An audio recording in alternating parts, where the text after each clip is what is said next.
नमस्कार,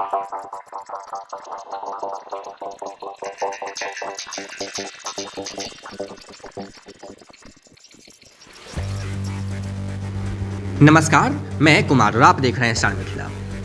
सहरसा से चलकर सुपौल, सरायगढ़ होते हुए झंझारपुर के रास्ते नरकटियागंज तक एक एक्सप्रेस ट्रेन परिचालन करने को लेकर के रेलवे तैयारी कर रही है।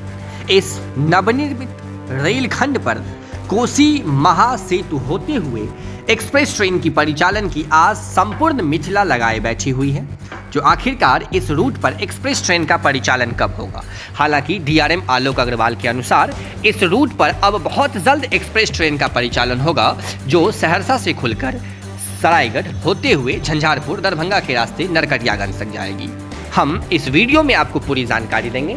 अगर आप चैनल पर नए हैं, चैनल को सब्सक्राइब कीजिए। फेसबुक पर देख रहे हैं तो पेज को लाइक कीजिए, वीडियो को शेयर जरूर कीजिए। एक दिन पहले सकरी निर्मली रेलखंड पर सकरी से तमुरिया के बीच में इलेक्ट्रिक इंजन का ट्रायल किया गया, जिसका रफ्तार 110 किलोमीटर प्रति घंटे का था।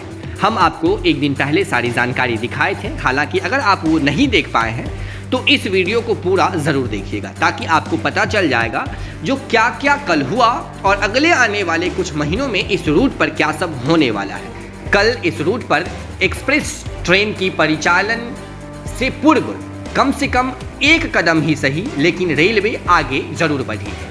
इस निरीक्षण के दौरान रेलवे विद्युत विभाग से संबंधित कई सारे इंजीनियर वर्कर इस रूट पर मौजूद थे, जिसमें रंजन श्रीवास्तव मुख्य प्रमुख विद्युत इंजीनियर, प्रसेनजीत चक्रवर्ती मुख्य विद्युत इंजीनियर निर्माण संबंधित, रवीश कुमार मुख्य विद्युत सामान्य इंजीनियर, अमित कुमार उप मुख्य विद्युत इंजीनियर निर्माण संबंधित, जक्की अनवर सहायक विद्युत engineer, Ranvijay Kumar senior section engineer समेत डिप्टी मैनेजर प्रभु कुमार, ये कई सारे इनके साथ साथ कई सारे और भी वरीय पदाधिकारी इस रूट पर जब इसका ट्रायल किया गया, जब इसकी निरीक्षण चल रही थी, तो वो लोग मौजूद थे और सारी चीज़ें सफल रही। उम्मीद है जो अगले आने वाले एक महीनों में निर्मली तक इलेक्ट्रिफिकेशन का कार्य पूर्ण कर लिया जाएगा। साथ ही साथ एक गलती हमसे भी हुई थी जानकारी के अभाव में, जिसमें हमने बताया था जो सरायगढ़ से प्रतापगंज के बीच कुछ स्पीड ट्रायल किया जाएगा इलेक्ट्रिक संबंधित, लेकिन ये गलती हमारी टीम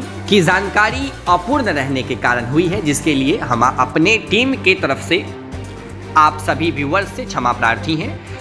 डीआरएम आलोक अग्रवाल के अनुसार सरायगढ़ से गढ़बरुआरी तक इलेक्ट्रिफिकेशन का कार्य पूर्ण हो गया है, जिसकी सीआरएस निरीक्षण भी कर ली गई है।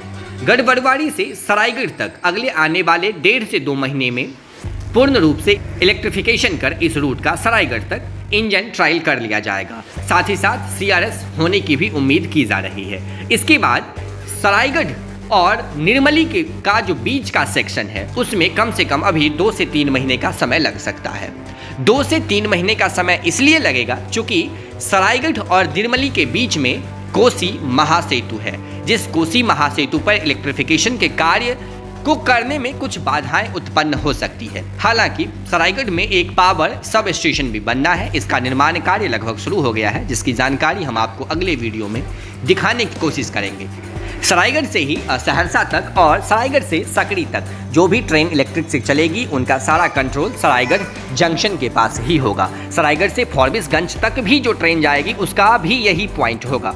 इसीलिए पावर सब स्टेशन का निर्माण यहाँ होना है, जो कार्य लगभग शुरू कर दिया गया है। उम्मीद है जो अगले आने वाले 3 महीनों में पूर्ण रूप से सहरसा से दरभंगा तक ये रूट इलेक्ट्रिफाइड हो जाएगा और उसके बाद सहरसा से सुपौल, सरायगढ़, झंझारपुर, दरभंगा होते हुए नरकटियागंज तक एक एक्सप्रेस ट्रेन की परिचालन शुरू कर दी जाएगी।